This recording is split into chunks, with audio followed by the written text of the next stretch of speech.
चोर वापस आए तो उन्होंने सोचा कि सोना जरूर नाई की बीवी के पास है, तो उसे ही उठा कर ले जाते हैं। वो दबे कदमों आगे बढ़े और उसकी चारपाई अपने कंधों पर उठाकर जंगल में अपने ठिकाने की तरफ चल पड़े। कुछ देर बाद नाई की बीवी की आंख जो कोले खाने से खुल गई और ये जानकर वो धक से रह गई कि चोर उसकी चारपाई उठाकर जंगल की तरफ जा रहे हैं। वो सोचने लगी कि अब मैं कैसे बचूं।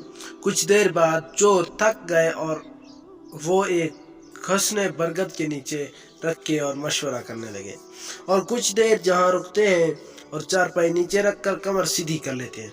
नाई की बीवी ने मौका गनीमत जाना। उसने तकियों के ऊपर चादर ऐसी डाली थी कि वो बिस्तर पर लेटी है और बरगद की एक लटकती जट्टा को पकड़कर ऊपर चढ़ गई और शाखों में छुप गई। चारों ने चारपाई कांधों से उतार कर नीचे जमीन पर रख दी और फैसला करने लगे कि पहली बारी किसकी होगी।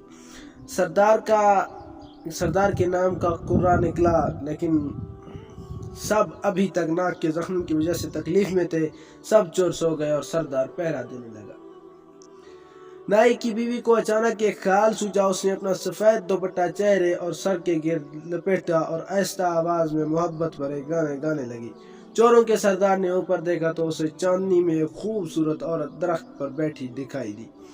उसने सोचा कि जो जरूर दरख्त की परी है, जो मुझे जैसे खुश शक्ल और हैंडसम मर्द पर आशिक हो गई।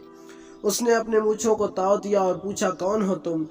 हसीना, नीचे जमीन पर उतरो, मुझसे खौफ मत खाओ। परी ने जवाब नहीं दिया और आशिकाना गाने धीमे स्वरों में गाती रही।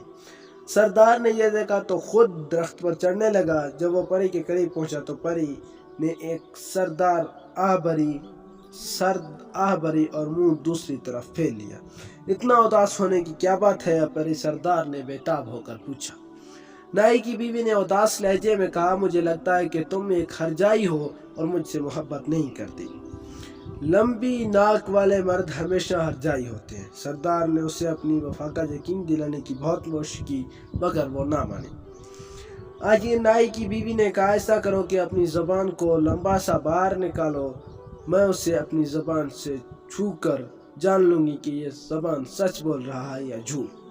चोरों के सरदार ने मखमूर होकर अपनी ज़बान खूब बाहर निकाली। फिर परी उसके करीब हुई और उसकी ज़बान को जोर से अपने दांतों से काट कर दो टुकड़े कर दिए। सरदार तकलीफ की शिद्दत से जोर से चीखा और दरख्त से नीचे जा गिरा।